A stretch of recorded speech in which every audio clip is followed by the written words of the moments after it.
small business growth was generated, and I'll give you an example when the Sound Lab was here. You were in Rhode Island when Rhode Island stole the Sound Lab from us. The governor at the time... I didn't do that. No. Don't blame that one on me. Who was the governor at the time that did that? What year was it? I don't know. But whoever it was bragged that it was like taking candy from a baby because we were so stupid here.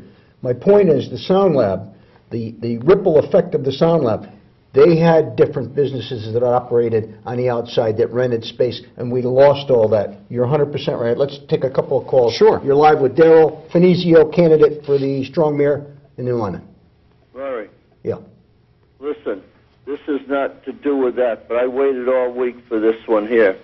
And then we can maybe bring it up another time.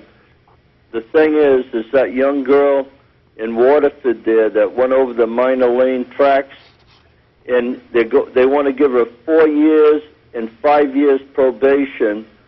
And there was a girl in Westerly, I think, ran over somebody, killed her, and drove after that with their license. We can bring this up another time and got off on it. But I think that's ludicrous. She's only 18 years old. We got to give these kids a break.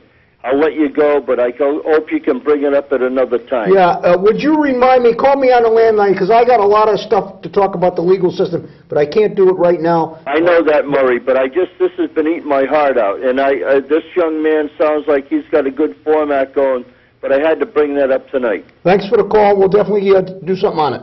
Okay. Thanks for calling. You live with Daryl. Hi, Daryl. I'm going to try and not be negative towards you, but as a resident of New London for 56 years, it really bothers me that you decide at this time to come into New London and try and run our city. Unfortunately, New London is great for bringing outsiders in and trying to do the best they can, and they make a mess of it and they leave. I'm not saying you're going to do that, but that's one of my big pet peeves. We've had it in the school system, and we've had it with some administrators in the city departments. And you seem to be on a roll as far as your career. You're a young man. This isn't something you want to do for the rest of your life, and I understand that. But you have to remember, too, a lot of us in the city have a problem with newcomers coming in and, should I say, upset the pot for a while and then say, see you later. Now, I'm hoping you're not going to do that. You sound like a typical politician, meaning you have a vision for New London, just like everybody else has visions for the state, for the country. And then things happen, and they don't work out for whatever reason. My problem is that you're a newcomer, you're a young guy coming into the city. You have no idea what New London is like. You have not lived here. You may have read articles in the paper.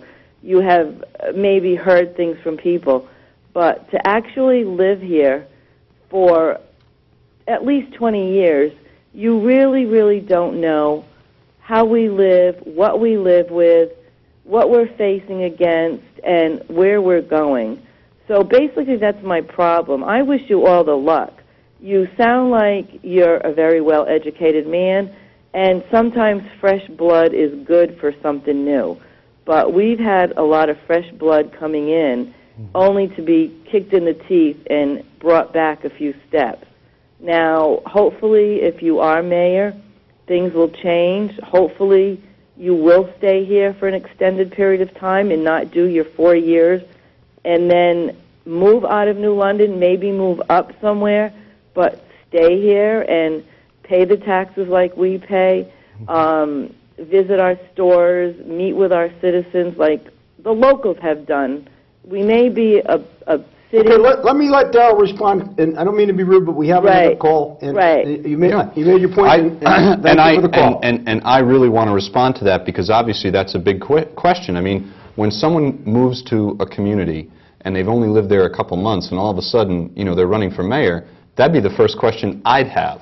So I definitely want to respond to that. I would say a couple things. The first is that I do not consider myself an outsider. I am outside the political system, that is for sure.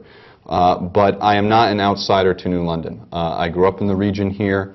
My partner was born here, his family's here, and I've been coming to New London now for actually about 6 years.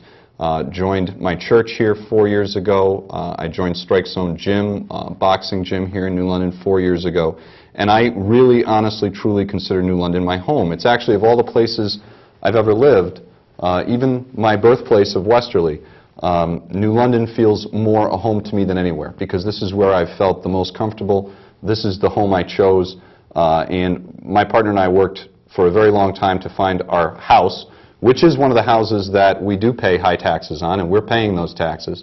And I have no intent to live anywhere else. I'm staying here for a very long time, win or lose the election. And what I will say about moving up is I completely agree with that. One of the things I've committed to in my platform is that I will not seek any other office so long as I hold the office of Mayor of the City of New London. Nor will I accept any other offers of private employment, be it in academia or anywhere else, so long as I am serving in the office of Mayor of New London. I know that New London has had a long experience of people coming to New London, doing something, and leaving when the going got tough. That's not me. Now, I can say that, and people can say, yeah, you can say that, everyone said that, and why should we believe you?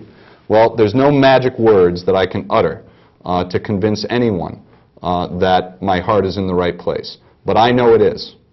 I would not be seeking this office if I thought for a minute that New London was not a community that I was going to be permanently based in.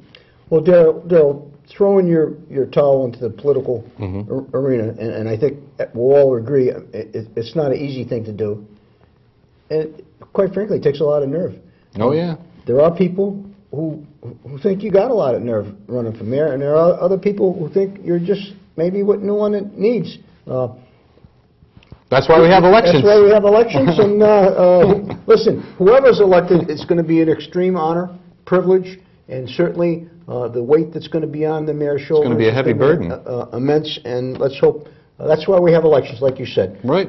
Let's take another call, and thank you for calling. You're live with Daryl Finizio. Good evening, men. Daryl, I want to know your knowledge of the eminent domain situation that occurred in New London, and basically what do you think of the decision that was handed down by the U.S. Supreme Court? Just give me a quick synopsis on that. Great. Hold on, before you get into that, we only have 25 minutes left. Okay. This is an extremely complicated issue. I will be Keep in mind concise. that we're going to be out of time. Yes, I will be very concise. First of all, I think that was a poor planning decision. Before I even get to the moral righteousness or legal righteousness of eminent domain, it was a poor planning decision. Like I said, we should not be investing in large corporations to come in and try to develop our economy. What did that have to do with eminent domain? Well, there was the idea that between Pfizer up and through Fort Trumbull that there was going to be this huge development based upon an anchor of a large corporate investment, and I don't think that was a smart strategy. But apart from that, speaking of eminent domain solely, I believe it is legally an incorrect decision. The Kelo case, I supported the minority position in that, and that was a 5-4 Supreme Court decision. I think that it is not well-settled law, and we may yet see that revisited by a future court. But for the time being, it is the law of the land. I am an attorney licensed to practice before the United States Supreme Court, and when the Supreme Court rules on a question of constitutional law, I mean, for now, that's it. So we accept that. But I believe that the Fifth Amendment of the Constitution says that you shall not take private property for public use without just compensation. I do not classify economic development, private party to private party transfers, as a public use.